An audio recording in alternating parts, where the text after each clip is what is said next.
Good afternoon. This is our second panel today. Can we permit abundant energy infrastructure? I'd like to begin by doing brief introductions to our stellar panel here. First, we have Eli Dorado, who's a chief economist at the Abundance Institute, formerly a senior research fellow at the Center for Growth and Opportunity. We're also happy to have with us Professor James W. Coleman, who's the Robert G. Storey Distinguished Faculty Fellow and Professor of Law at Southern Methodist University Dedman School of Law. He previously worked at Sidley Austin LLP for 3 years in Washington, D.C., and we're proud to have him as a RTP Energy and Environment Working Group member. Mario Loyola, Senior Research Fellow for the Environmental Policy and Regulation in the Heritage Foundation Center for Energy, Climate, and the Environment, who formerly served in the Trump administration as Associate Director for Regulatory Reform at the White House Council on Environmental Quality. We're also proud to have Mario as an RTP Energy and Environment Working Group member.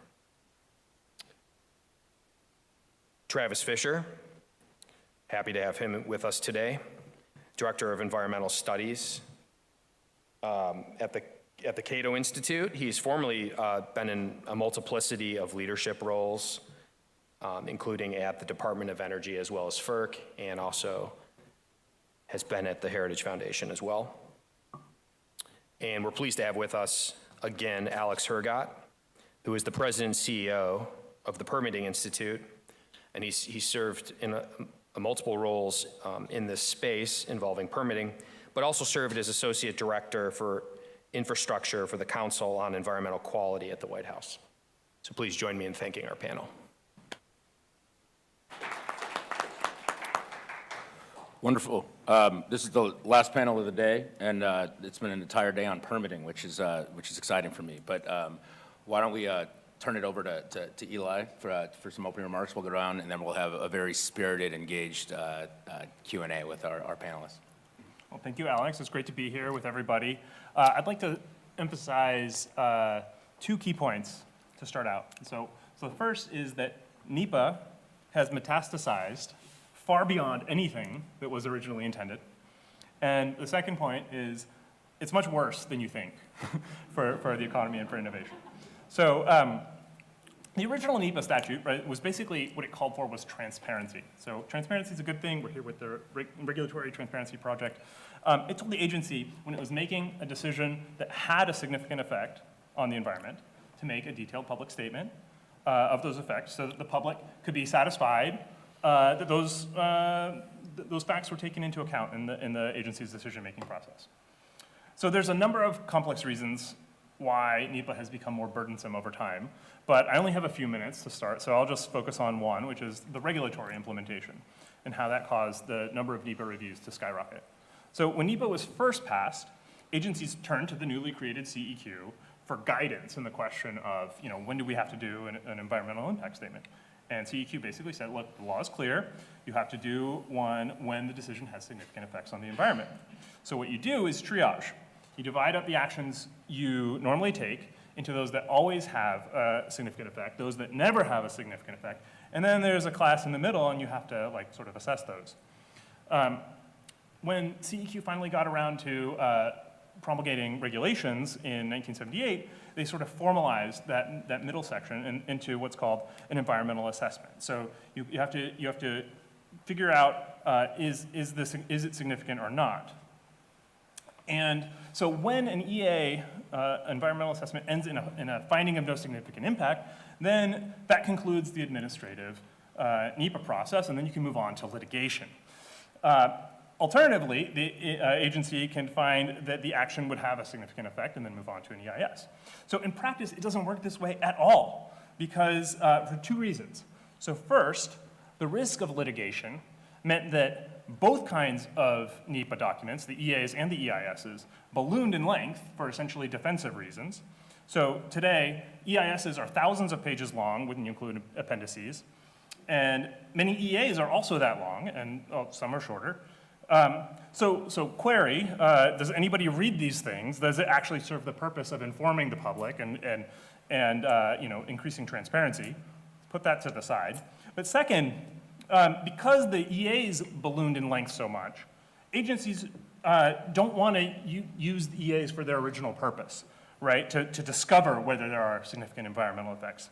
So each of those two NEPA processes are so burdensome that the agency only wants to go through one of them, no matter what. So what the agencies actually do is they informally determine ahead of time whether the action has significant effects, and then do either the EA if it doesn't, or the EIS if it does.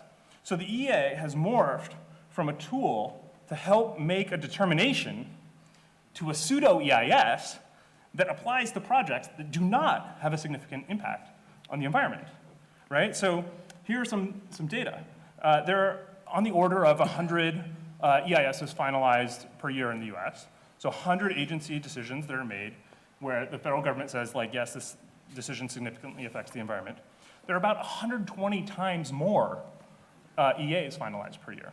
So 12,000 agencies' decisions per year that do not significantly affect the environment, for which substantive environmental review is required.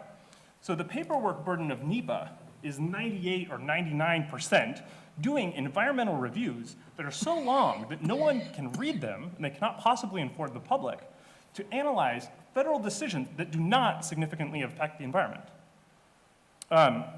So it's an incredibly wasteful process, and it's also really bad for innovation. I spend a lot of time working with startups that are trying to innovate in the physical world, like, so not just software startups. And I worked at one, I've invested in some, I talked to a lot more of them, I informally advised some of them, including on NEPA issues. So in my view, the #1 determinant of success and social impact for these companies is their pace of iteration, right? So how quickly can you build something useful, have it make contact with the real world, and then learn about what's wrong with it and then do it over again. So if you think about why SpaceX is successful and Boeing is struggling, right? Look at the pace of iteration, right? If you want to know why the US nuclear industry is, like, basically dying, okay, the pace of iteration is 12 years and $12 billion between reps. I'll close with just one example that there's a company called Varda, a startup based out of LA, and they're doing in-space manufacturing. So basically they launch a capsule, do some delicate and valuable manufacturing step in microgravity, and then re-enter the capsule into the environment. So for their first mission, they were landing their capsule at a military bombing range in the desert in Utah. Now, on any given Tuesday, the Air Force is using the bombing range for target practice. They're blowing stuff up. So it's obvious that landing a metal can in the middle of the bombing range is not going to make a difference for the environment. It's not a significant thing. They still had to do an EA, and at one point it was the long pole in their schedule. And thankfully, nobody sued over the EA, because if they had sued over the FONSI, it would have killed the company. So, again, to reiterate, like, this has gone, like, way far away from anything that was originally intended, and it's incredibly damaging for innovation in the American economy. Thank you. Much like every time in DC when we talk about permitting, it's very acronym rich. And before we go to Mr. Coleman, I think it's important to just take a step back for the aperture to frame the conversation that at its core, NEPA is a procedural statute to evaluate the natural conflict between human activity and the natural environment, bring all relevant information to the surface, and determine a preferred alternative and the mitigation that needs to occur. That's it, right? And if we don't want to, we keep having kids, we keep building data centers, and we keep growing the machine called America, we're going to have more conflict, and we can't deny that. And I think that's where James, you'll appreciate James' remarks, because he coins on this very well. Well, thank you so much. It's wonderful to be here with some of my favorite thinkers on energy and permitting. And let me just make a couple points about why permitting has become so central to America's discussion of energy. And one of the biggest realities is one we've talked about throughout today, which is that the so-called Inflation Reduction Act authorized $400 billion to $1.2 trillion of spending of all of our money as American taxpayers for clean energy sources. And so that huge amount of money, that's basically $3,000 to $8,000 per American household, the sort of nightmare scenario that we're looking at is that that will end up like the billions of dollars that the federal government has spent on high-speed rail. And the result of that, no high-speed rail, no real prospect that we'll have high-speed rail as a result of that spending anytime in the foreseeable future. And so the concern is we've authorized spending from all of us, but it's not clear that it will result in actual deployment of clean energy. Whether it results in deployment of clean energy depends on whether those projects can get permission to build. And that permission to build is particularly difficult for those clean energy projects for reasons that Chairman Danley explained well, which is that those cleaner, one of the essential ironies of the energy system is that those cleaner projects, like renewable electricity, like really any electricity source, whether it's nuclear or solar, depend on linear infrastructure transmission that is very difficult to build and takes a long time to get approval. If you take dirtier sources like coal or oil, if you can get them out of the ground, you can get them to market by existing roads, rail, and waterways.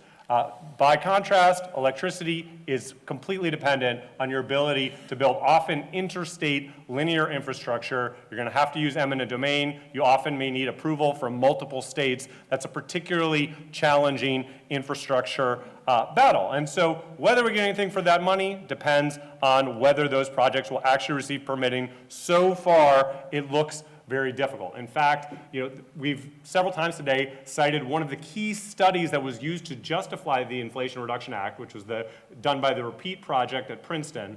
And they said, look, yes, it's a lot of money, but it's going to get us closer to meeting our climate goals. Immediately after the bill passed, they issued another study saying, actually, hold up, wait, it's not actually going to meet any of those climate goals. In fact, it will do almost nothing unless we increase the amount of transmission that we build by 10 times from our current pace.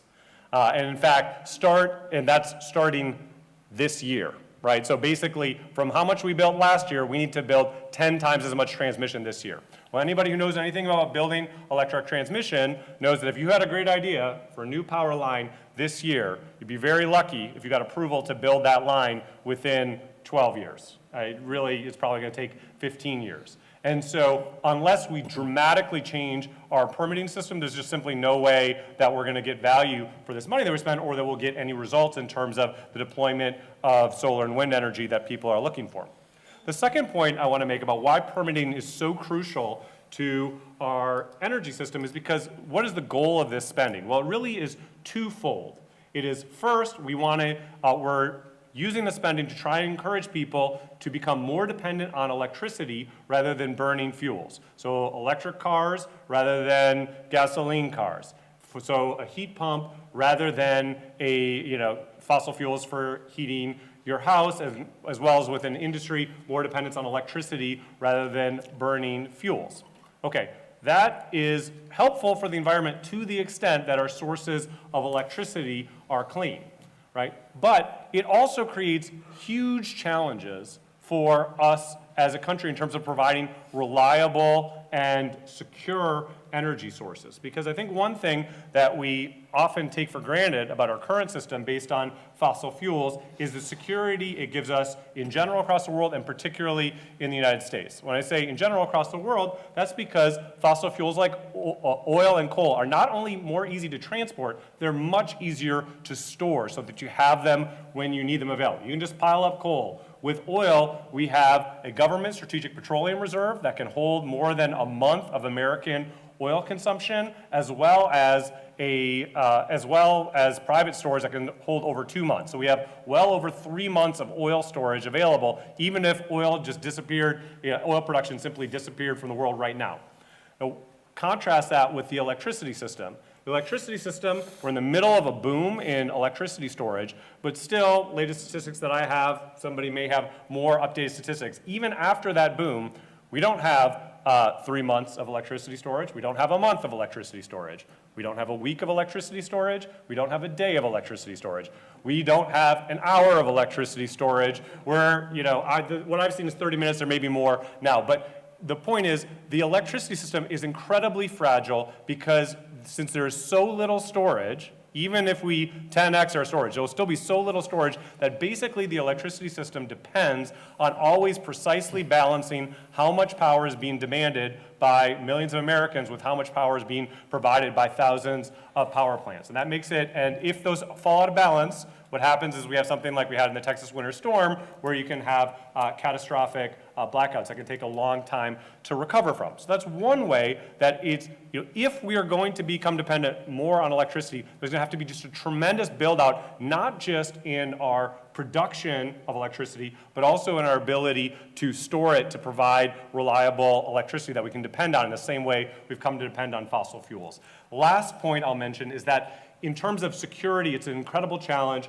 for the United States because the U.S. has taken for granted we're by far the world's #1 producer of oil and by far the world's #1 producer of natural gas. That gives us incredible security, as you can see when in 2022 oil prices spiked and we half emptied the Strategic Petroleum Reserve to try and keep oil prices around the world in control. When Europe was cut off from Russian natural gas, at the same time, U.S. liquefied natural gas to Europe helped ensure that they survived the winter. So we are able to protect the global economy as well as our allies because of our strength in oil and gas. To the extent that we move to dependence on the minerals necessary for this energy transition, such as in particular cobalt and lithium, that means that we are going to be dependent on the places where that is produced and processed, and that is principally it's not the U.S. So we're not in the although we're #1 in oil and gas, we are not in the top 10 of cobalt or lithium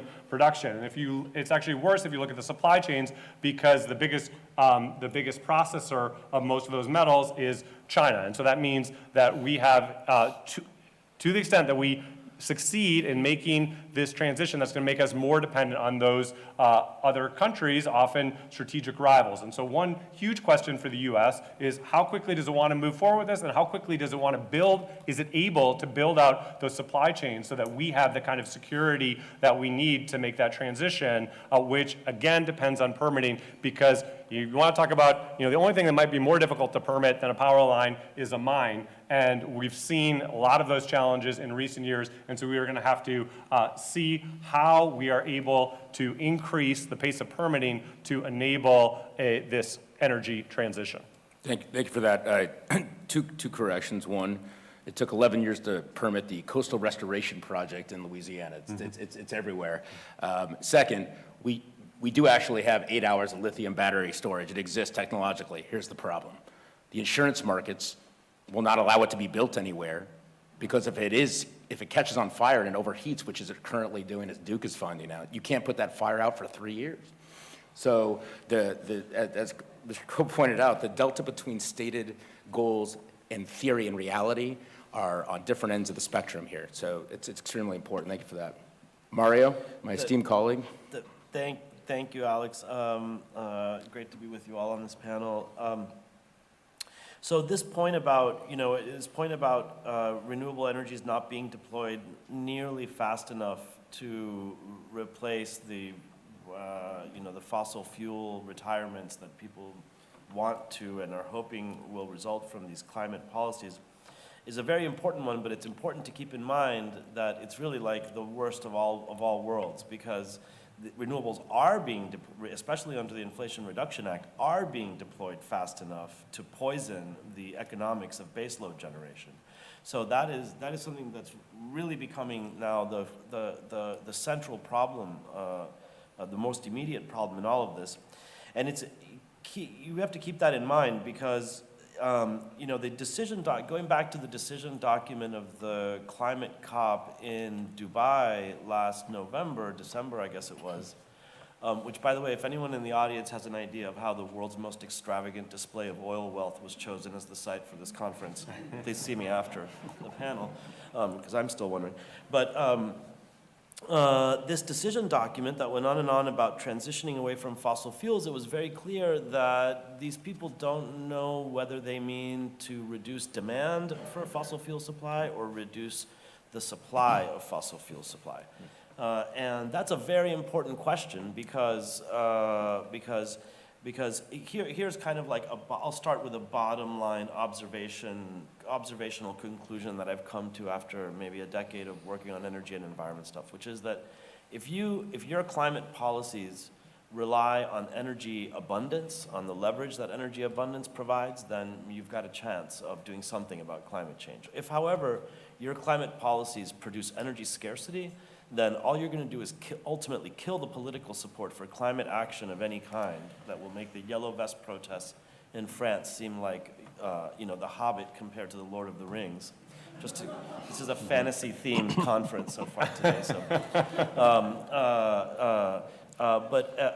and you will bring today many of the problems that you are promising people, that you're warning people will come from climate change 100 years from now, right? Greta Thunberg says, climate change is a death sentence for millions of the world's poor.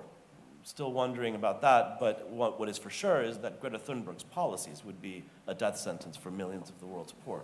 All you have to think about is, Saudi Arabia unleashed the oil weapon in the 1970s at the United States, and it caused famines in Africa, right?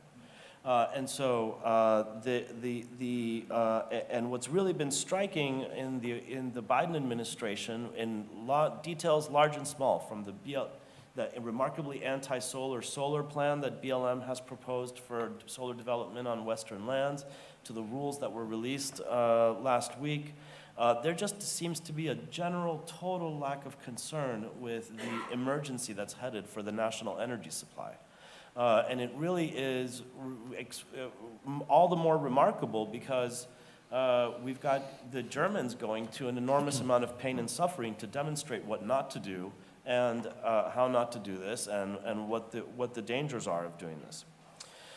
So just to go back and think about the challenge of permitting here, even assuming that we can do something about the Inflation Reduction Act subsidies, we still have the challenge of permitting, which is something that even the Obama administration has started to work on.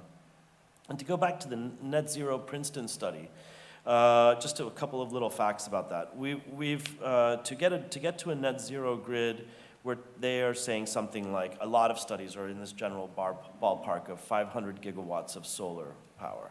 500 gigawatts of solar power is like 1,000 utility-scale solar plants. Utility-scale solar plants are like 5,000 acres, 10,000 acres. And that's an area the size of New Jersey covered in solar plants. To say that this will bring every possible NIMBY, NIMBY not in my backyard, there's also, you may not be as aware of, the bananas, which has built absolutely nothing anywhere near anybody. And these people are all going to come out of the woodwork to oppose every single acre of this build-out of whatever it is, 60,000 acres, 60 million acres or whatever it is of solar plants. And then you've got the problem of the studies showed 200 gigawatts of solar, utility-scale battery capacity. Last year, a record year, according to America's Clean Power, the United States deployed 4 gigawatts of solar capacity, of battery capacity. And we mentioned in the morning that we're potentially facing a shortfall in the next 10 years of 400 gigawatts of capacity on the national grid. By the way, will be much more serious as a percentage of the grid in some parts of the country than in others. And then, of course, is the problem that Professor Coleman mentioned, that Travis Fisher will go into a little bit more, of transmission lines, of 600,000 miles of transmission lines. When, like I said, you can't build a 700-mile transmission line in the middle of nowhere without going through, it's a Homeric odyssey that can take 15 years. And at the root of all this stuff is NEPA, right? And NEPA is a statute that was passed, that it was basically a good idea, a good governance statute. NEPA does not give CEQ rulemaking authority. NEPA does not create a right of action. All it did was to say, agencies of the federal government, if you're going to do something that could significantly impact the environment, please study and think about the potential environmental consequences of this. That's a reasonable request, and the original EISs, the full-blown environmental impact statements, reflected the reasonableness of this request because they were like 15 pages long. Now a study saying that there are no environmental consequences. Eli told you it was worse than you think. It's worse than Eli thinks. This stuff is hundreds of pages for an EA, often EAs, an environmental assessment, which just tells you there are no environmental impacts. That took 1,000 pages.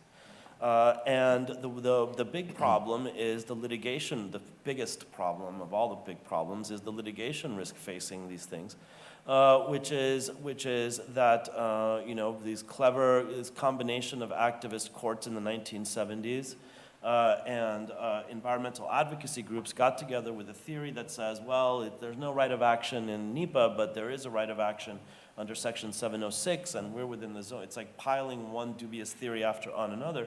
We're within the zone of interest because, one of my members here at NRDC goes boating on that lake in Wisconsin, and she's going to have her view interrupted by this transmission line connecting a renewable power source to a grid in Wisconsin, by the way. This is an actual case. We get standing, and then and it's zone of interest procedural standing, and all of a sudden now you've got I'm a fellow at Heritage Foundation. Heritage has the most lavishly funded 501c3 that I've ever been a part of. It's an operating budget of $100 million or something like that. That's coffee money compared to these environmental advocacy groups that are tying up the Environment and Natural Resources Division at the Department of Justice in hundreds of cases at any given time. $400, $500, $700 million operating budgets, just absorbing all the best legal talent that's emerging from our Ivy League schools. Fantastic. And so these when they're not busy, protesting in favor of Hamas or whatever. The challenge of permitting operates, I would say, at like a micro level and a macro level. And the micro level is just consider what a project developer faces, right? He's got to spend on a single solar project application, maybe $20 million, $25 million on the application, right? Which takes a year or 2 or 3 to do. And meanwhile, I wish, there's Chairman Danley still. So we've got this stuff at FERC is a formal adjudication. In the rest of the federal government, however, it is nothing. It is the agencies don't even have to call you back after you've spent $25 million. And actually usually don't call you back. And so what's the financing for this, right? We don't collect data. We have a data set on environmental impact statements, but we have no idea how many EAs there are. We have no idea how many projects start pre-application and what happened to them. So this is what Frank Knight, for University of Chicago economist of 100 years ago, which we now call Knightian uncertainty.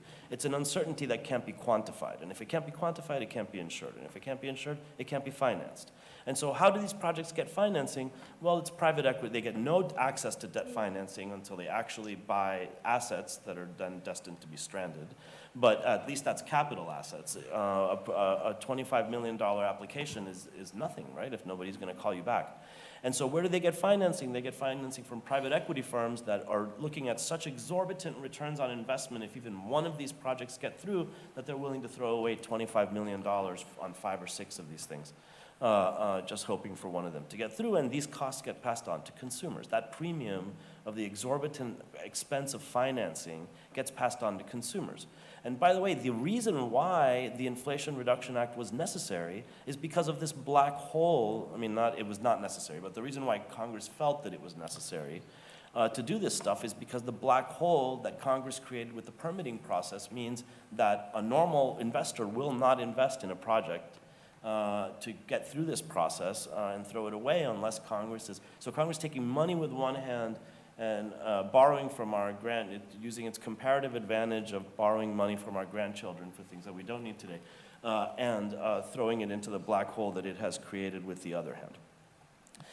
And then you look at the macro level, which is that this Nevada office of BLM that is the same size that it was 10 years ago when it was working on one solar project permit application every year, is now faced with 20 solar permit applications. And these things, one of my former colleagues was talking about how well agencies can always be more efficient. These agencies, regional offices, are generally operating at full tilt. I mean, they're going through these things as fast as they can without risking the NEPA document getting blown up in court, right? And so they have to reduce as much as possible the litigation risk, and the protocol, the way that they do this is by going through and trying to think of everything, because if in the 2,000, 3,000 page EIS, they forgot to mention the butterfly that the one shaman raised in a scoping meeting 3 years ago, the entire thing will get vacated. Which is just one of the many problems. There's no substantial performance standard. I mean, it's incredible to me that a court can't just say, oh, you forgot to mention the butterfly, why don't you go away, why don't you go back and think about that? And then the agency can go, okay, I thought about it, okay, really no problem with the butterfly, or here's some mitigation thing, and the permit can move forward. And it's just astonishing that these things get vacated on a regular basis for the most minor omission. Other problems besides that we can go into, but the end of the story is, I've seen these studies. One of these studies by the Energy Policy Institute, or one of these things in California, says the pace of permitting isn't enough, but it's achievable. You just have to double or triple the pace of permitting. That should be achievable. That is not remotely achievable. The Inflation Reduction Act appropriated $1 billion to increase agency resources. If you do a study, I promise you will find that didn't accelerate permitting by more than 5%. These agencies, the 15,000 people, maybe 10,000 people working on NEPA documents at any given time in the federal government, you would have to triple or quadruple that workforce to get through this stuff, and maybe even then. So in the Trump administration, we tried to approach, to do what we could to make bipartisan reforms. I mean, nobody's getting what they want under the current system. The Obama administration had a backlog of 200 renewable project applications, and they weren't getting permitted. So this process really has been a bipartisan process over the years. But again, this is, the Trump executive order was called One Federal Decision. The reason why it was called that is that we're trying to make the federal government behave as if it's like one federal government, but it's just not. It just isn't. That's not the government that Congress has created. Congress has created a hydra-headed bureaucracy with all of these different agencies with separate, totally uncoordinated permitting processes. And the poor project applicant, by the way, has to stitch together what amounts to an interagency coordination process among a bunch of agencies that don't feel any particular obligation to even call them back. I mean, it's hard enough for the White House to coordinate an interagency process. Just try to be a project developer coordinating an interagency process. And there were, and so I'll try to wrap up quickly with a couple of broad points. The agencies had already, we've heard about time limits. The time limits were actually codified. The 2-year time limit for an environmental impact statement was codified in the Fiscal Responsibility Act. I love all these, you can barely get the names of these laws out without Fiscal Responsibility Act, Inflation Reduction. But the problem is, we had already discovered even before the end of the Trump administration that agencies had gamed the system for these time limits because the agencies control the starting gun. And what ended up happening, actually, as a result of the 2-year time limit, was that the process was taking even longer because the agencies were requiring the applicant to front load the entire NEPA process in pre-application, so that when they started the gun, they could predict there wouldn't be much left to do. And now a 3-year process was becoming a 5-year process. And so the key answer there is going to have to be to put project applicants in control of the clock. And that's just one example among many. I did a study last year where I looked at how other countries are dealing with these issues, and I just will plant a flag in the distant hill, which is to note that Denmark, the Netherlands, Australia are moving towards a combination of consolidating all the permitting requirements of their environmental laws into a single statute, in a single permit application with a single consolidated permit with a one-stop shop agency for processing this stuff, which would still leave the environmental action agencies to do regulation and enforcement. And that is not conceivable under the current Congress, but I will say that these other countries are going to start getting a real jump on us because every one of them deploys, with the possible exception of Japan, deploys infrastructure much more cheaply and much more quickly than we do. The one kernel of, the one root of a possible one-stop shop permitting agency is FIPSI, the Federal Permitting Improvement Steering Council, which Alex Hergot was executive director of in the Trump administration, and which should be elevated and which hopefully Congress will be paying a lot of attention to and build on it in the years ahead. There's another thing that we need to go back to transparency. It is very, very important to establish a mechanism for information gathering on every infrastructure permit proposal that goes into pre-application, because that will help solve the problem of the unquantifiable uncertainty surrounding these project applications, and it'll really make it much easier to see how many of them are just dying on the vine because they can't get through the permitting process. In the meantime, how are we going to, what are we going to do about the 30% gap in electricity capacity that we are facing in the next 10 years? I think we're going to have to go to Congress with something like a program that will allow the president to declare a national energy emergency, and be able to establish a mechanism for citing, strategic environmental, what we call programmatic environmental impact statements here, what a broader called strategic environmental assessments, of just be able to go through an environmental process and that says, we have a national program, we're going to put a bunch of baseload generation here, here, here, here, here, and RFPs to utilities and builders to build these plants, and then this is the crucial part: guarantee them a rate of return that is preferential over solar and wind, so that they can recoup their costs. Because otherwise, even if the Biden rule goes away, which I'm confident it will one way or another, the power plant rule, and even if we fix the permitting stuff, we still have to contend with the fact that the market has been poisoned against baseload generation to the point that no nuclear plants or natural gas plants are likely to be built, even if they could be built. So with that, is anyone depressed yet? Just before we get to Mr. Fisher, I think it's important to point out that, and the Honorable Chairman Danley can't answer this, but how many of you know what the Penn East Pipeline is, or Atlantic Coast Pipeline?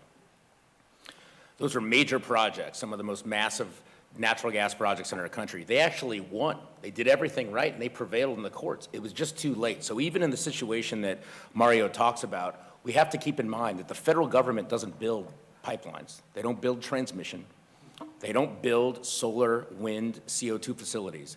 It is the entire willingness of incumbent utilities, rural cooperatives, public power authorities, and private investors and the debt markets that are moving forward to actually build out this infrastructure. And so we forget that sometimes. And if we make it nearly impossible for them to put capital at risk, this problem gets worse. And confession is good for the soul.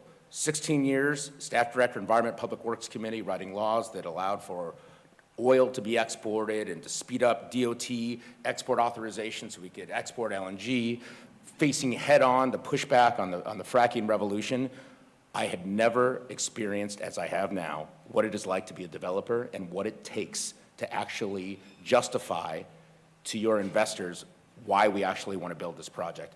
Second, and I think that'll help us to get into the next phase of this conversation, which is to frame it as, we say transmission, but the reality here is we have a geographic dislocation from where generation is and where people live. That is the transformational, generational change that has happened in the last 10 years.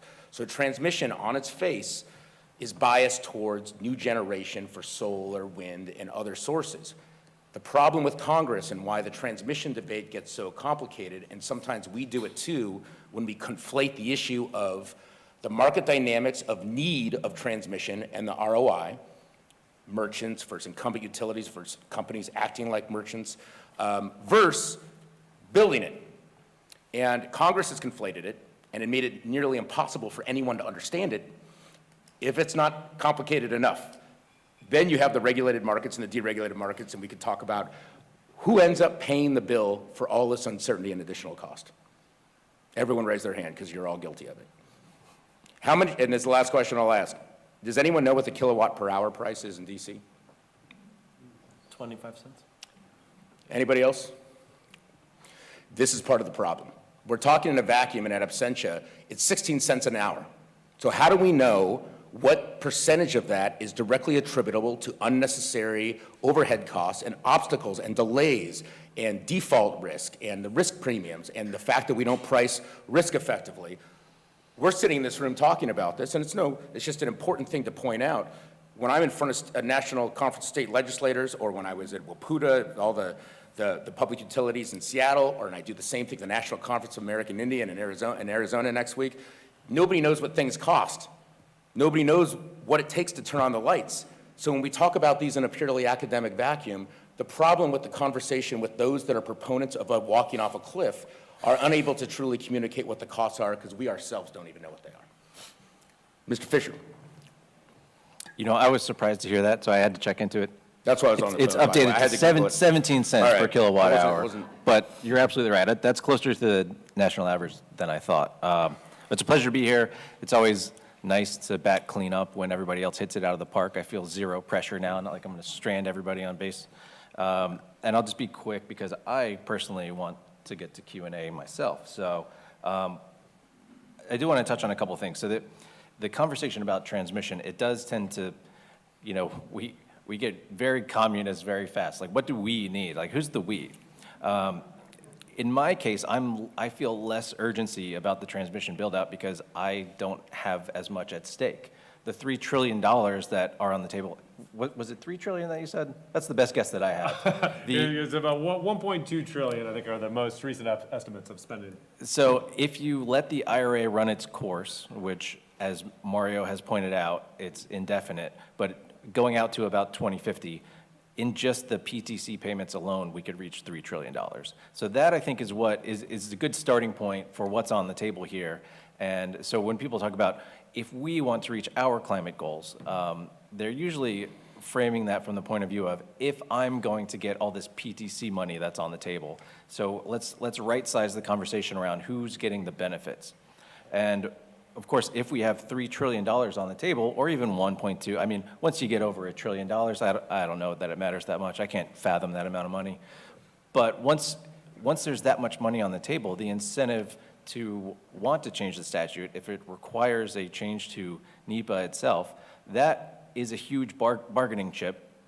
And the folks that I've talked to on the right of center, I think are discounting it. I'm not sure why. That's a staggering amount of money. So let's not give anything away. If it turns into we need to make statutory changes to allow the transmission to be built, one of the entry points that I would like to put on the table is, yeah, let's have that conversation, but let's also put a cap on the PTC, because once you build that transmission, there's nothing stopping that PTC payment from flowing, and we could hit that $3 trillion mark a lot sooner than 2050.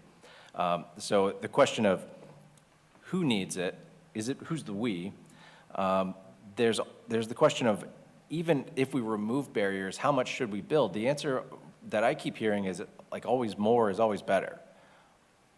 More can't always be better because it's expensive, so there's got to be some sort of trade-off. One framework that I think makes sense to do this is the thought of, you know, it's more of a thought experiment because I don't think anybody's doing it explicitly, but co-optimizing generation and transmission costs. So basically the wholesale cost of power, you wanted to optimize that. So you could do it really cheaply with, say, only solar panels. I'm not sure what that gets you if it takes, you know, 3 times as much transmission to get that power to load. So there's a trade-off between generation and transmission, and we sort of need to hit the trough of that. I'm not sure anybody's even thinking in those terms, and I think part of it, too, is that we approach this topic, it's always if we want to reach our climate goals, and that tends to come from this existential threat posture. And people stop optimizing for costs when you're in an existential threat posture. You say, well, at all costs, as fast as possible. Who cares about the cost? This is life or death. And I don't view it that way. And so I think if we could get people off the ledge and say, well, if you want to talk about optimization and good policy and things like that, let's drop the existential threat language. That doesn't help anyone. One thing that does, I think, thread the needle if you do it right, and I'm not sure you can do it right, but I want to talk just briefly on the social cost of carbon and how it might fit into this, the permitting questions, and certainly how it fits into transmission planning and cost allocation. So the idea that you have a social cost of carbon gives you the benefits, if you will, both on sort of the EPA rulemaking side and the FERC transmission cost allocation side. You want the cost to be, you want the benefits to be roughly commensurate with the costs. So once you get a social cost of carbon number in that process, which I'm not sure FERC is going to do, I hope they don't, but we'll see in the transmission final rule that's coming out. The issue with that is that number can be anything you want it to be. If you have not done the deep dive on the social cost of carbon and the framework and how you would sort of generate a number, it's a rabbit hole that when you go in, even if you're perfectly, of sound mind and sane, you will be insane by the time you get out. It is not a pleasant experience to go down that rabbit hole. But I can assure you that I have, and the EPA number is not a matter of science, it's a matter of policy choice. And what they say is, well, we've updated the science, and yeah, you can do different things with the damage function. The two main drivers that they don't really want to talk about, right, I suppose there's three. The biggest hinges on the discount rate. That is a policy choice. That is a public policy decision about how much to weigh the impacts of future costs and benefits. The other thing is the geographic scope. So do we only care about what happens in the US? Are we optimizing our own energy policy for the world? That's what's implied in the social cost of carbon that the EPA comes up with, is that we're optimizing for the world. I'm not sure that that's clear that that's what we all want to do. The other one is the horizon. So we're counting costs and benefits out to the year 2300. I'm not sure, let's go back to the year 1748. How well did they understand the costs and benefits that we are incurring in the year 2024? That's the same thought experiment. If you think you can predict what exactly the world will look like in the year 2300 to the specificity that you're going to count costs and benefits that far and not discount them at a high rate, I mean, I would love to have that kind of foresight. I don't think anybody does. So there's all these fundamental problems with the way we're approaching these issues. And where the rubber meets the road, not just the FERC and the EPA stuff, the social cost carbon has now crept into state level, the regulatory structure, especially in the state of Montana. I don't know if you guys have followed that case, the Held versus Montana case, where basically said, it was a climate kid case. As far as I know, the only one where the plaintiffs actually won, and the judge said, yes, you've been damaged by carbon dioxide, and therefore we need to, the MEPA rules, which as far as I know look a lot like NEPA, you have to take into account CO2 damages. And so that is basically the shoehorn of the social cost of carbon into at least a state level policy. And I'm curious to see if it makes its way into federal policy as well. One final point. In the interest of, because I'm an economist, I appreciate that you all invited me, even though I'm not an attorney. But the cost consciousness question, it's at what cost? Both for transmission expansion, for addressing climate change, all of it's at what cost? And when you do the polling, and this was buried, but it's a very significant poll. It came out of AP NORC, and this is out of the University of Chicago, and they have this series where they ask sort of, it's a bunch of questions about climate. One being, do you think we should address climate change? And of course, that's almost a universal yes. I think I'm even in that camp. Yes, we should do something. We should at least acknowledge it and do something. The next question is the most fascinating. How much are you willing to let your monthly energy costs increase in order to address climate change? It's the willingness to pay question. And that, even if you put in a $1 per month increase, that number falls to 38% of people say yes. So we have a majority of people unwilling to have their energy costs go up by $1 per month to address climate change. Now, tell me how that squares with a $3 trillion subsidy program. And I thought you guys were, I thought I was a downer. You guys, just chef's kiss, just the pessimism on this panel is amazing. but I'll stop there. Thank you. Well, thank you for that. So I think one of the questions I'd like to pose, and I know definitely Mario and James will definitely have something to say to this, but back in 2009, in the stimulus bill, the ARA, there was a great debate about high-speed rail, and we were throwing a bunch of money at a transportation alternative roads that didn't have the attributes yet. But we had resiliency because we weren't taking away roads at the same time like we're doing on the energy side. with coal-fired power plants and with natural gas dual-fired generation. So my question is, in a world in which policy has not met reality, and what is the danger of further incentivizing renewables when it doesn't have the attributes yet? Because it doesn't have the performance and reliability and storage attributes.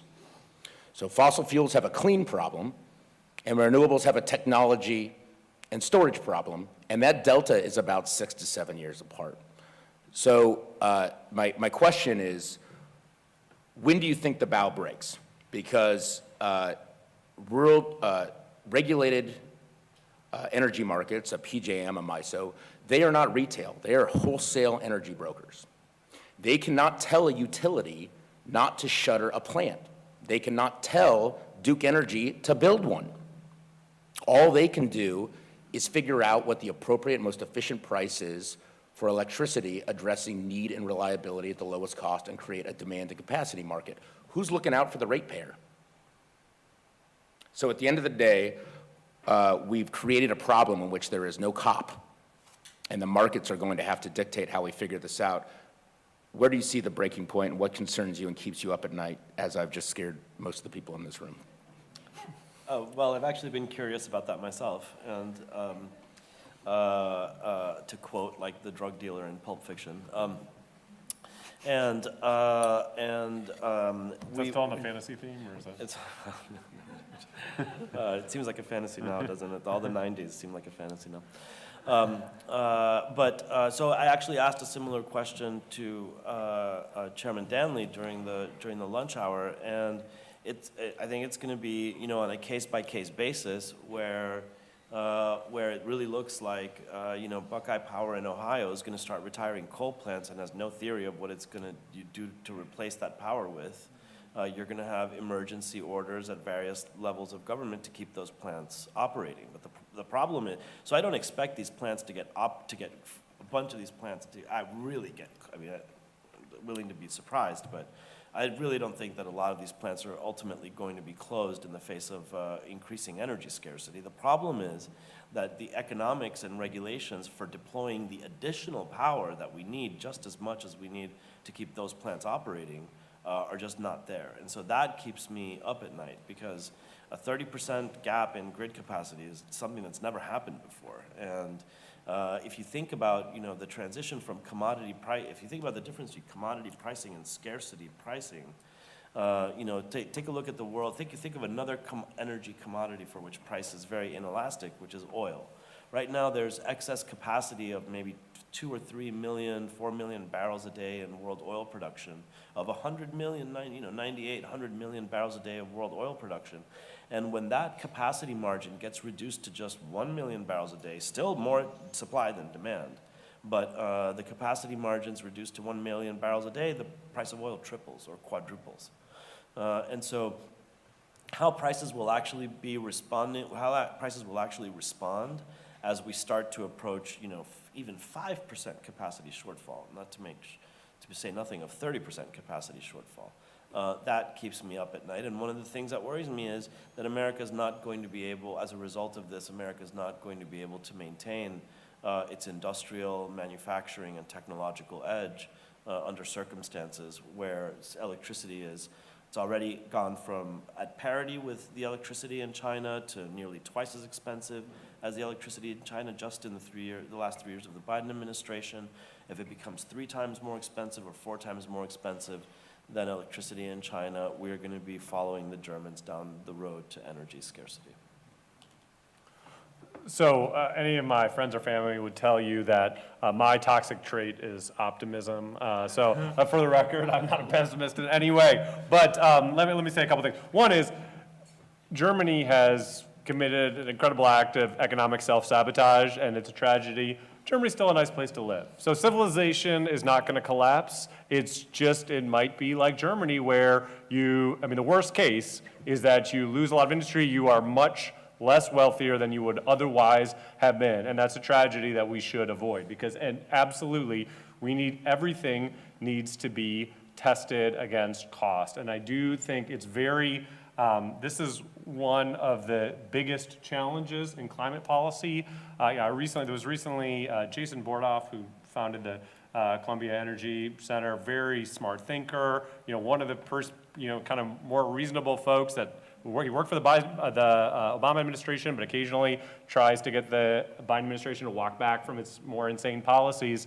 I saw he gave a recent interview where he was asked about, whether they should be, using a more practical or reasonable approach. And he said, well, that sounds like you don't want to act quickly on climate change. And if you can't even advocate for practical or reasonable approaches, we're in a bad place in terms of our intellectual capacity to address these arguments. Another thing he said is, we need to maybe do a reality check on the pace of the energy transition, but the answer can't be that we go more slowly. That's not how you do a reality check. That's not how reality checks work. And so I think there is a huge problem of people not being willing to say, okay, these are the challenges that we're facing with people not wanting electric vehicles as much as we thought, with it creating certain security risks, with unanticipated rise in our demand for electricity that we weren't necessarily expecting from artificial intelligence, from cryptocurrency, et cetera. Maybe we need to think about what steps are worth it given the cost. And just to be clear, clearly the subsidies for solar and wind are too large. But let me say, from an optimist perspective, let's say we kept all those coal plants running. I'm not sure that's a great idea, but let's say we did, right? And let's say we would still have a need for new electricity sources because of this increased demand, because there are going to be lots of people who do want electric vehicles. There are going to be lots of people using electricity for artificial intelligence, et cetera. And I think a lot of that electricity, even if we weren't subsidizing solar and wind so much, would come from solar and batteries, et cetera, because they've driven down the cost. It would also come from sources that are heavily dependent on permitting, like geothermal. We would, in the future, we already have some carbon capture. It's going to be a huge challenge to make that work at power plants as opposed to, natural gas processing and ethanol plants where it's a little bit cheaper and enhanced oil recovery.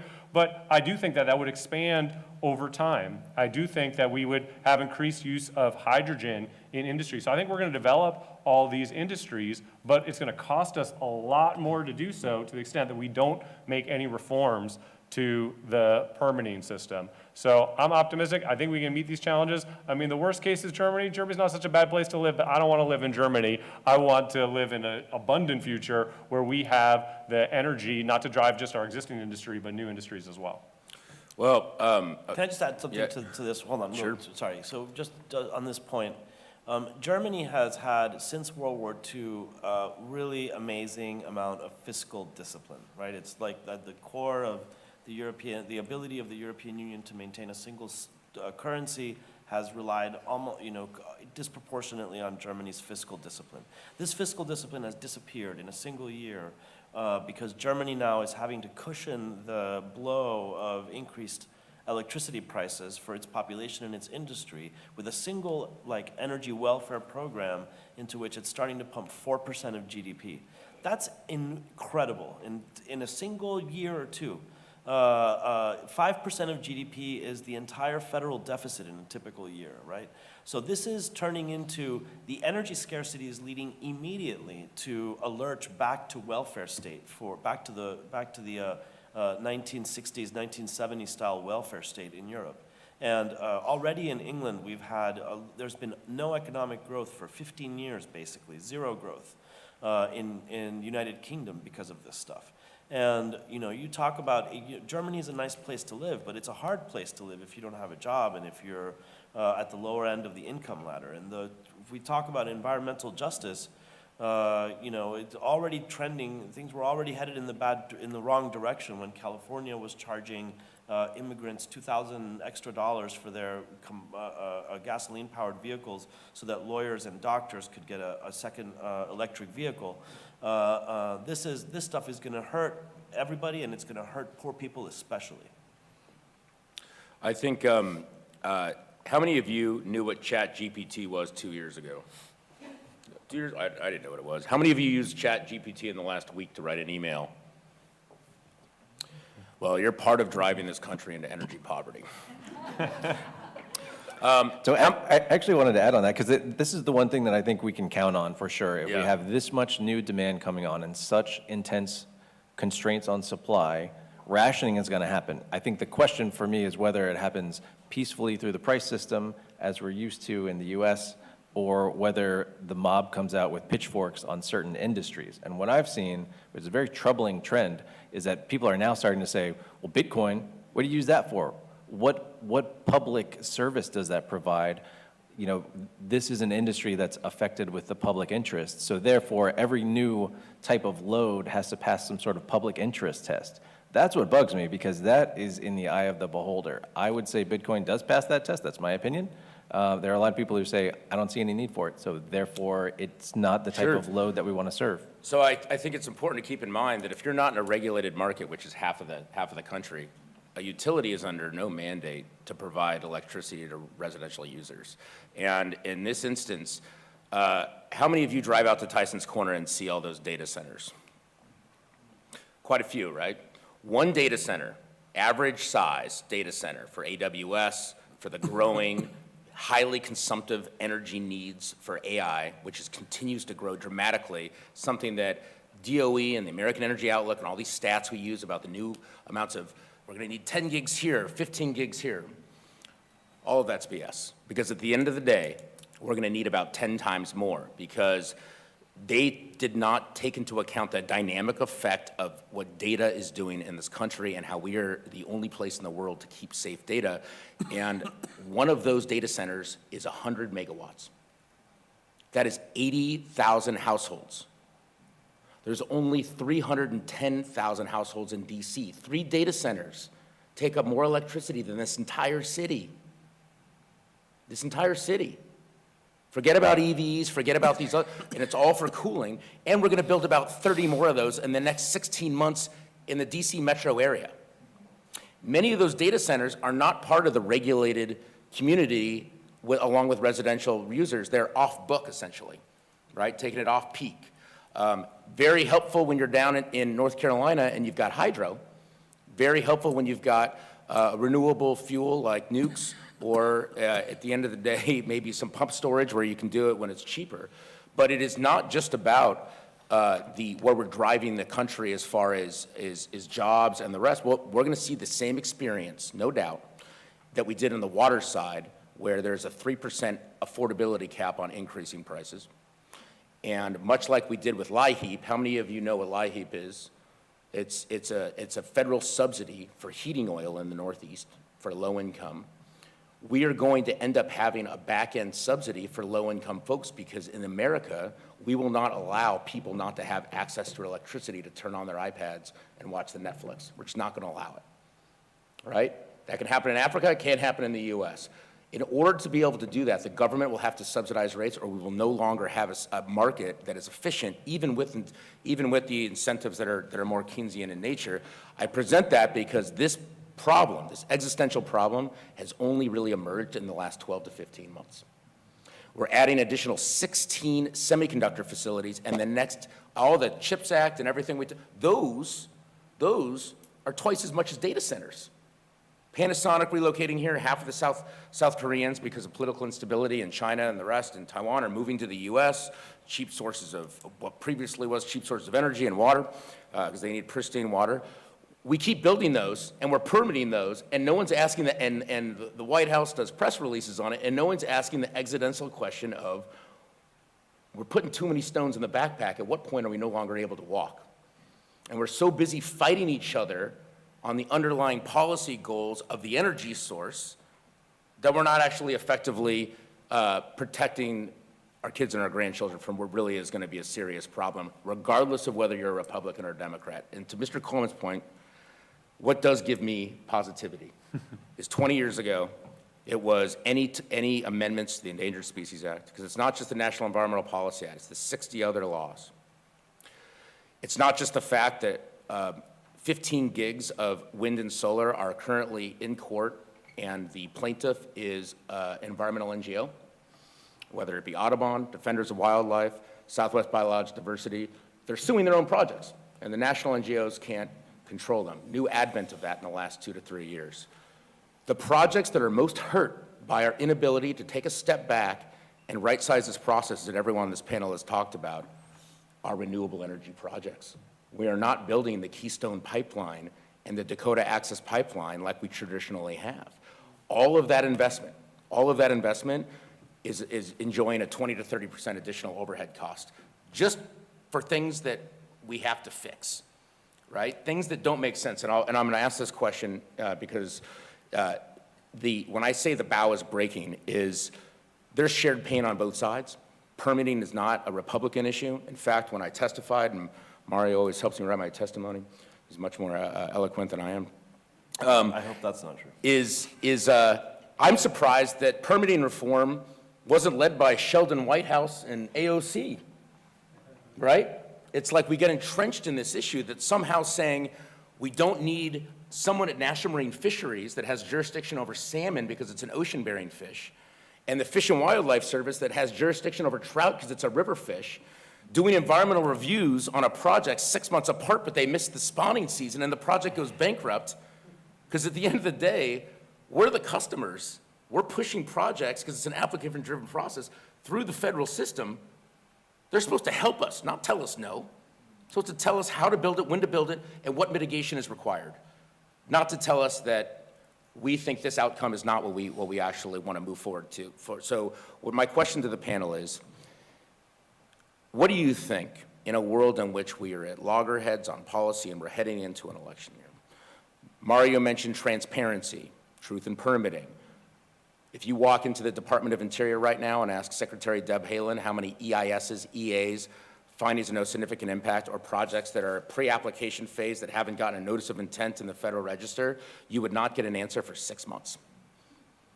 We don't have the data. It doesn't belong to them. We're taxpayers. We're paying for the process. They don't get to keep the data, right? So at the end of the day, if we were to think about if we all agree, because we're all saying the same thing, and we typically talk in rooms like this, and when I am at Clean Power Week in Minneapolis next week giving the same speech, I'm probably going to get something thrown at me, but I'm speaking the truth.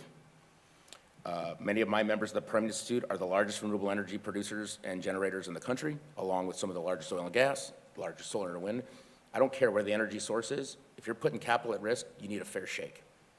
That's just the plan, and let the market figure it out.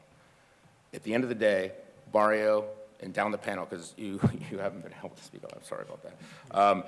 What do you think you would do if you had your druthers? Look, I think I would ask the question, how do you want to spend your subsidies, right?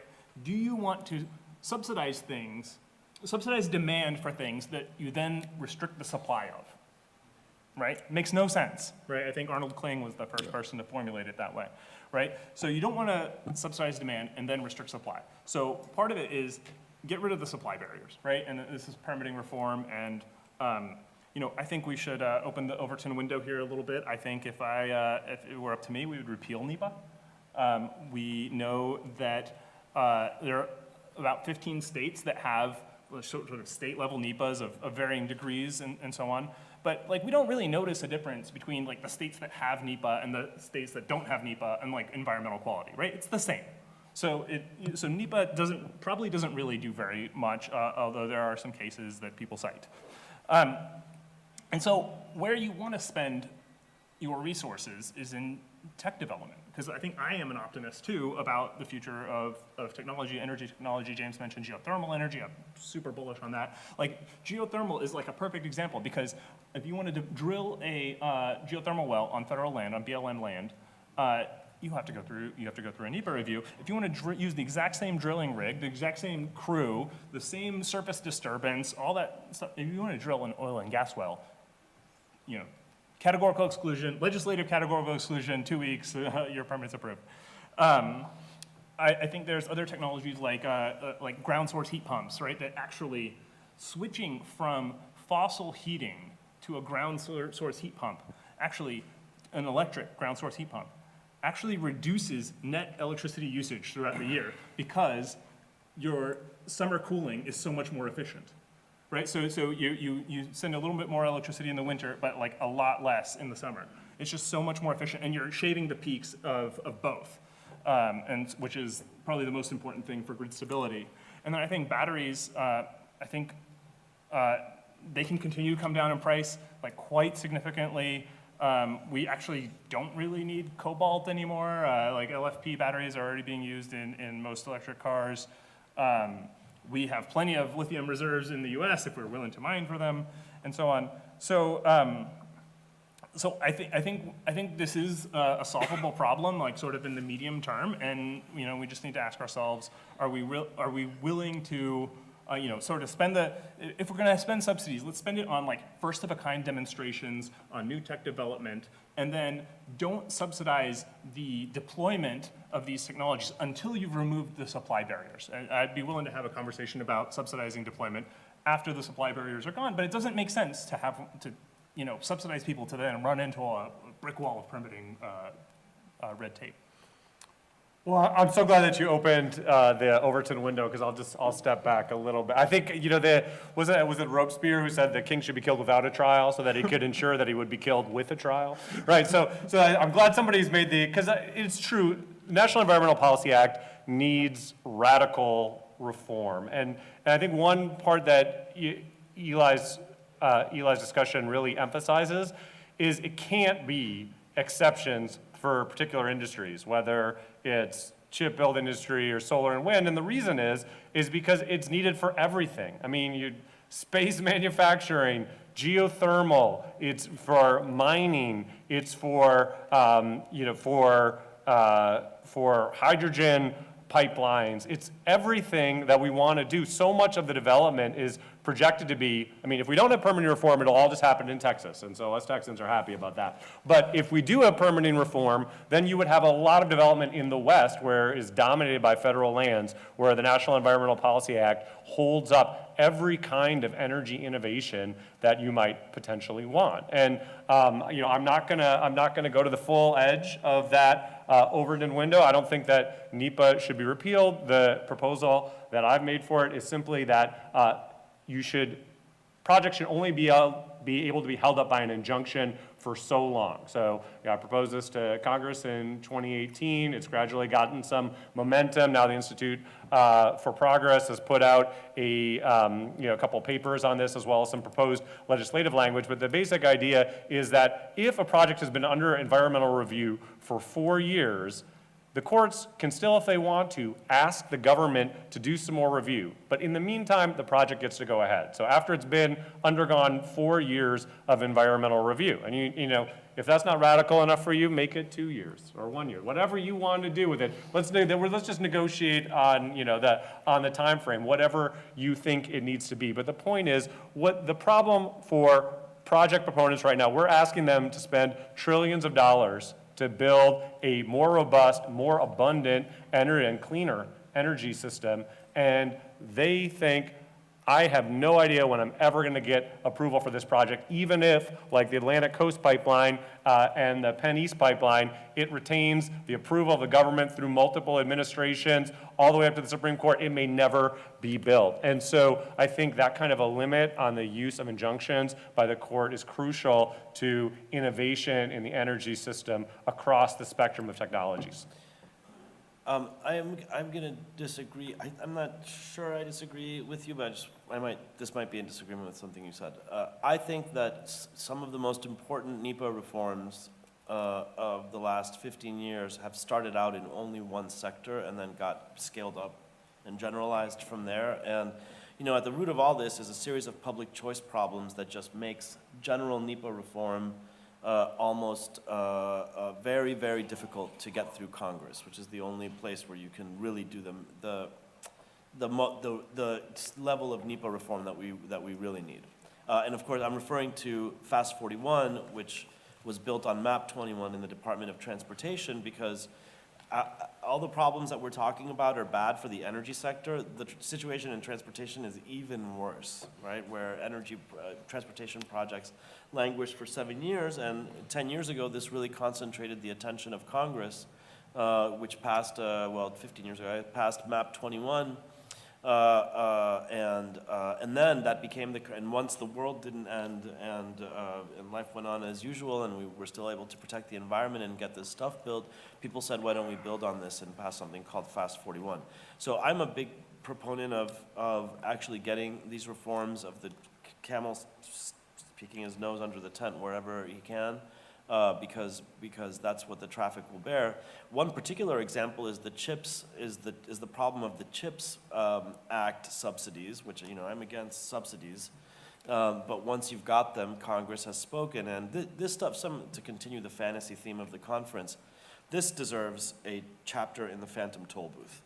You've got, Congress passes subsidies to accelerate the reshoring, I didn't know that was a word in English, but to accelerate rebuilding advanced chips manufacturing factories here in the United States, but the presence of $1 federal in the construction budget triggers NEPA, and now you've created a Homeric odyssey of years for the CHIPS Act to go. So it's like it's like in the phantom toll booth, right? The faster you run, the slower you go.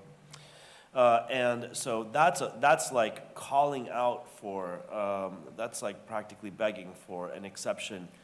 And you could generalize that in one important way, which is that where federal money is a minority of a project that's not really a federal project because it's like a state project or it's a private project, and the federal funding for it is really supplemental and just like in the form of assistance, and the environmental consequences are in the control of state agencies or other federal agencies, that should not trigger NEPA, right? So 10%, 15%.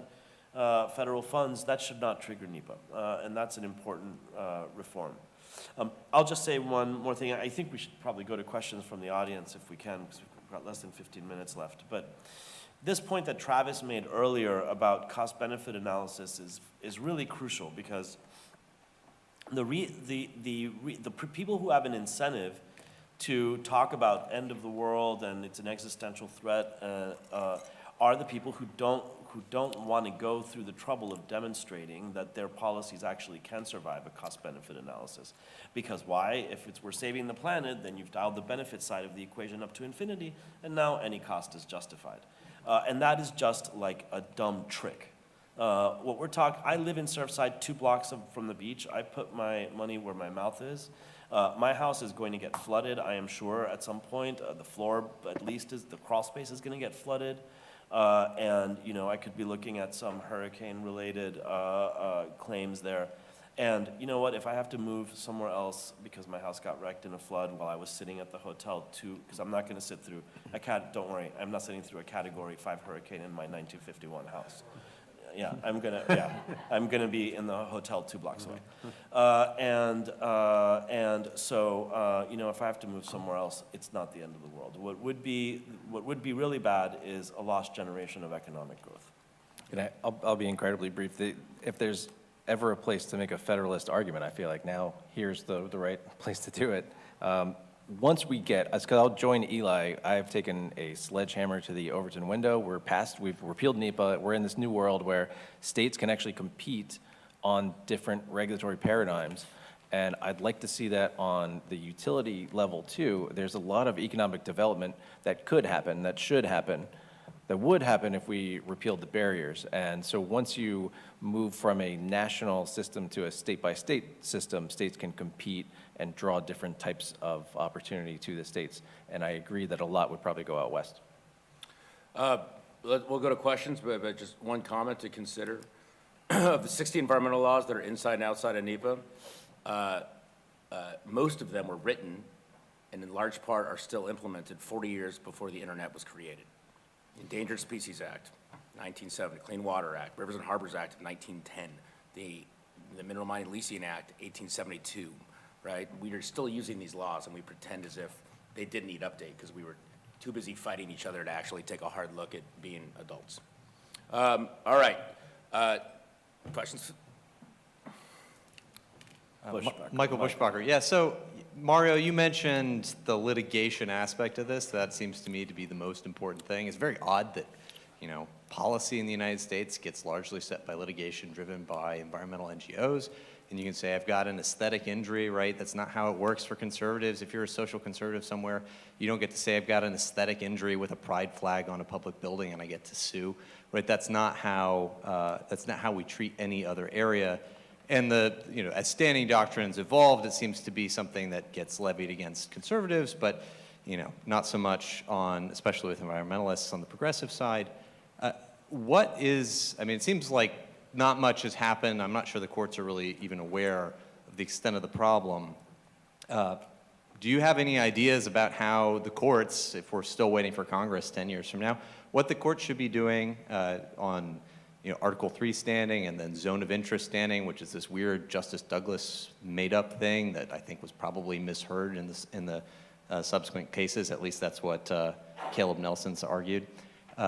Just curious for your thoughts on that, because if there are litigation options that could be pursued, it seems like a very, very worthwhile use of time. Yeah, so I'll just jump in with a couple of ideas, and I know Professor Coleman, Energy Law Prof, that's his handle, by the way, on Twitter, will have more to say on this.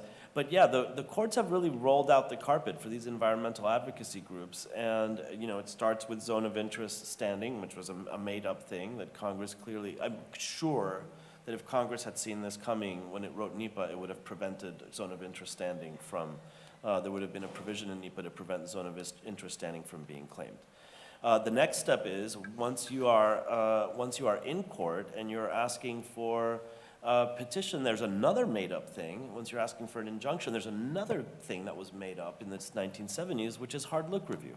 Right? Agencies are supposed to get, it's like the infuriating stopwatch that actually avoids being right even twice a day. And so now you come in and now you're like, oh, hard look review. Even though the agency is supposed to get deference to its technical judgments, which is a 1,000-page EIS, we're going to say if the one butterfly that the shaman mentioned 3 years ago in the one thing, during scoping, the agency didn't think it was important, now we're going to vacate the entire permit. And it goes on from there, by the way, because normally when a plaintiff asks for a preliminary injunction, he's supposed to file a bond to protect the defendant against potential losses if the lawsuit goes the defendant's way. The courts have decided that because environmental advocacy groups represent the public interest, they don't need to file these bonds to protect the defendant. And yet there's yet another related issue there, which is that when weighing the injunction, you're supposed to weigh the equities, and somehow in the equities, the public interest represented by the environmental advocacy group is considered, but not the public interest in efficient agency action. Right, which is an absolutely incredible thing. And this is symptomatic of a larger problem that Alex alluded to at the outset, and others have as well, which is the systematic subordination of national policy priorities to NIMBYs and to NIMBY and banana type political interests, which is a major public choice problem. I mean, I'm not in favor of the national policy priorities of the Biden administration, but elections have consequences. And for even these things, for even the national policy priority, the commitment to clean energy and so forth that the Biden administration ran on and got elected on, for the NIMBY interest to be able to eat all this stuff up and stymie all these efforts through the NEPA process is not good. Yeah, so two quick solutions. One is, it's true, the courts have created this monster of NEPA reviews by requiring more and more reviews, so the reviews have gotten longer and longer in time and pages. But there is one honorable exception, which is that the Supreme Court has taken 17 NEPA cases, and environmental litigants have never won a single one. And so basically, and actually most of those decisions were unanimous. So, and I can promise you, nowadays, every time the U.S. Supreme Court takes a NEPA case, it will be to tell the appellate courts to cut it out and stop requiring these absurdly lengthy reviews. And so I think I would love to see the Supreme Court take every NEPA case for a couple of years to really drive home this point, because that would make a huge, huge difference. The second thing is related, which is that and unfortunately, it's, whether you want to call it a huge missed opportunity or really self-sabotage, look at the NEPA 2 rule that the Biden administration just issued. I think it just is in the Federal Register, or maybe it is next week. And that rule, look at the provisions on litigation. As was said earlier, this was a very the 2020 NEPA regs were very modest because they couldn't really do anything because they couldn't change the statute. All they could do was basically ask the update the regulations to be consistent with the US Supreme Court rulings, which have said you're only supposed to consider, reasonably foreseeable effects, and you're only supposed to consider effects that are within your own jurisdiction. And, it has, you are supposed to only consider claims, or you only have to consider claims that were actually brought up during the NEPA process. And look at what the Biden administration's NEPA regs have done with that, which is basically, they'll cite 5 cases from appellate courts and the Supreme Court supporting the 2020 regs, and then say, well, we actually found 2 district court cases from the Central District of California saying that disagree with those, and so we think the issue is unsettled and we don't want to take a position on it. Really, they've done everything possible to avoid speeding up the National Environmental Policy Act reviews, and frankly, that's pretty incoherent with other parts of their administration which say that they're trying to speed up permitting for renewable energy. So it is a giant missed opportunity, but I do think over the long term you could have those NEPA regulations updated. I mean, it would make a big difference if they just reflected what's supposed to be binding Supreme Court precedent. In fact, the appellate courts are often sort of freelancing and developing their own NEPA jurisprudence that's inconsistent and much harsher in its consequences for people trying to get permits. If I could pretend to be a lawyer for a second, Michael. There's a 1974 case where I believe it was the district court read out the word major out of the NEPA statute. So the operative phrase is major federal action significantly affecting the quality of the human environment. They read out the word major and the word human. And I don't think that has ever made it all the way up to the Supreme Court or anything like that. But it was not, it seems to me not very well reasoned. So actually, once again, it's even worse than Eli's saying. So this is, and if Ted Bowling was here, he would have just sunk his head saying, oh God, don't get Mario started on this one. So there was a circuit split in this, right? Do you all understand what Eli just said? So there's major federal action significantly impacting the environment, and then the question becomes, can you have a federal action that significantly impacts the environment that is not ipso facto a major federal action? And some of the courts answered in the negative, some of the courts answered in the positive, and the 1978 regulation took the position that if there's a significant impact on the environment, then it's ipso facto a major federal action. So now, and I always argued when we were in the White House talking about this, that violated a very basic canon of construction, which is that you cannot presume that a word Congress puts in a statute means nothing, that major federal action is the same as federal action. And so what we tried to do, and this is somewhat reflected, even if in somewhat garbled form in the Fiscal Responsibility Act's amendments to NEPA, is to say that if it's an action whose environmental consequences are substantially within the jurisdiction of another level of government or not within federal control or whatever, then it's not a major federal action. But this is the kind of thing where you're right, where courts have continuously expanded, like the blob, the scope of NEPA well beyond what Congress originally intended. So we've got 2 minutes left, so I want to talk for 2 minutes. Just kidding.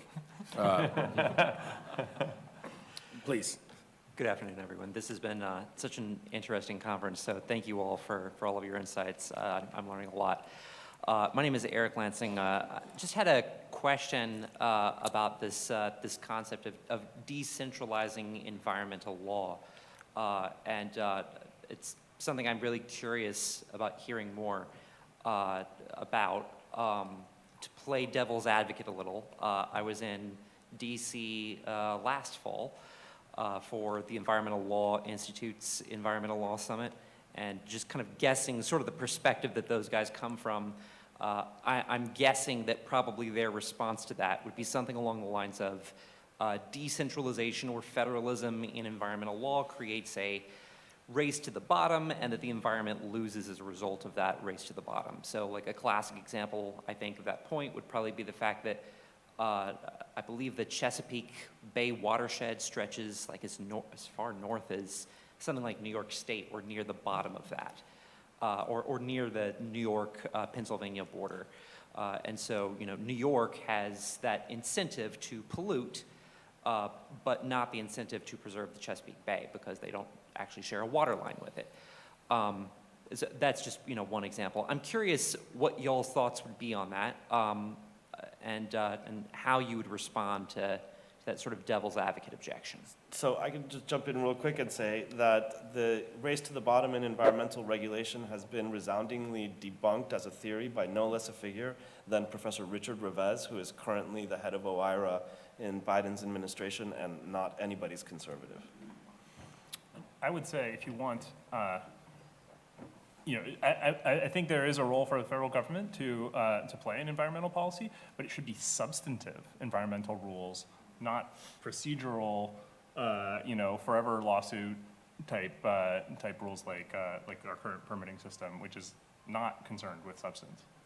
Yeah, and it shouldn't certainly be, you don't want it setting federal rules in areas where you might want experimentation. And I think given the challenges that everybody acknowledges the permitting system is causing, I think that's a particularly good area. For experimentation. And just one point, keep in mind, there's 4,500 vacancies of qualified project managers at the federal level, and it gets even worse at the state level. Has anyone ever met a federal bureaucrat, GS-15, that's written in EIS in this room? Mario and I worked with them at CEQ. I worked with them at the Federal Permitting Council. Let's not forget that we're asking scientists to act like attorneys to write these documents to withstand the scrutiny of the Administrative Procedures Act. They have to get everything right. Those that don't want the project only need to get one thing right. And there's a human element inside where we haven't prepared these folks to write these documents to protect us. I think we've got a couple minutes for a question from Austin Lipari, if he's got one.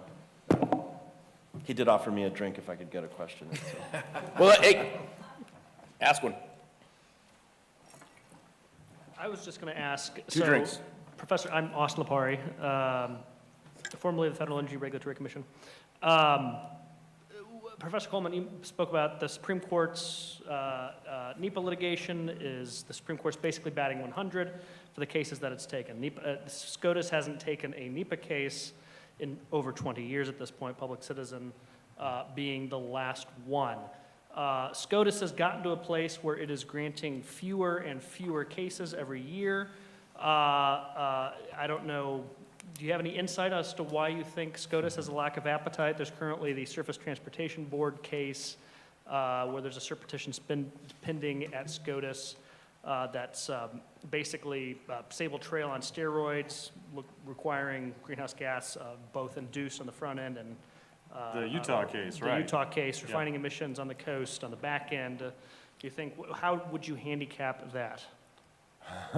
Okay, so here's the problem, and this is a problem that extends through all the courts. The courts, so I think in the online community, those of us who spend maybe too much time online, there is, and there tends to be a consensus across the aisle that something has gone horribly awry with the permitting system, and that is causing giant challenges for the economy, efforts to, deploy new energy sources, et cetera. Judges and justices are about as offline as you get. And so I think a lot of the judges are stuck in a 1970s and 1980s mentality. The last thing they read about NEPA was that it is, as it's often called, the environmental Magna Carta. And they don't want to repeal the Magna Carta. And if you don't, and so I think there's a real generational difference with, younger people who are interested in economic growth in the future, being excited about new energy sources, new applications for energy, et cetera. And I think, frankly, that's often not understood by the courts or, in fact, by, the folks running CEQ right now. The thing that seems most damaging to me about some of these new CEQ rules is sort of how they kind of cement this perspective that, the permitting system was just fine, there were no problems with it. And if you don't if you don't actually follow infrastructure and new technology, you might think that. Right? If you only read cases from the 80s, it's, NEPA was the greatest triumph of all time. And so I think there's a real education process. I think it will naturally happen as those ideas percolate into newer nominees in the courts. But I think in general, there's a justices being offline problem that makes them think, NEPA isn't interesting. And, you know, as we all know, there's nothing more interesting than NEPA on a Thursday afternoon. Quick asterisk to that, to handicap that in a positive note, which is that, and this is like a little bit inside baseball, legally speaking, but Justice Kavanaugh in the, is it EMS Horner case, when he was at the DC Circuit, and at other times has indicated that he's a little bit confused by why courts seem to be ignoring the Supreme Court's Vermont Yankee decision, which said that, you know, the court should not be inventing additional procedural requirements in addition to what's already in a procedural statute. He has indicated, for example, that the Portland cement case in the DC Circuit is probably no longer good law. And it's clear from his dissent in the Horner case that he would, or concurrence in the Horner case, that he would have repealed it at that point. And so I think that he's, you know, and I think that Roberts is probably liable to agree with him on some of this stuff. And so that case, the Utah case, might be right. One of these cases could get to the Supreme Court and could find itself with a 6-justice majority in favor of reversing a lower court that sought to impose additional requirements that were not in NEPA originally. Well, please join me in thanking this excellent panel. And thank you for joining us today at this conference, America's Energy Future, Abundance or Scarcity. For more content like this on the regulatory state and the American way of life, please check out regproject.org. That's regproject.org. Thank you.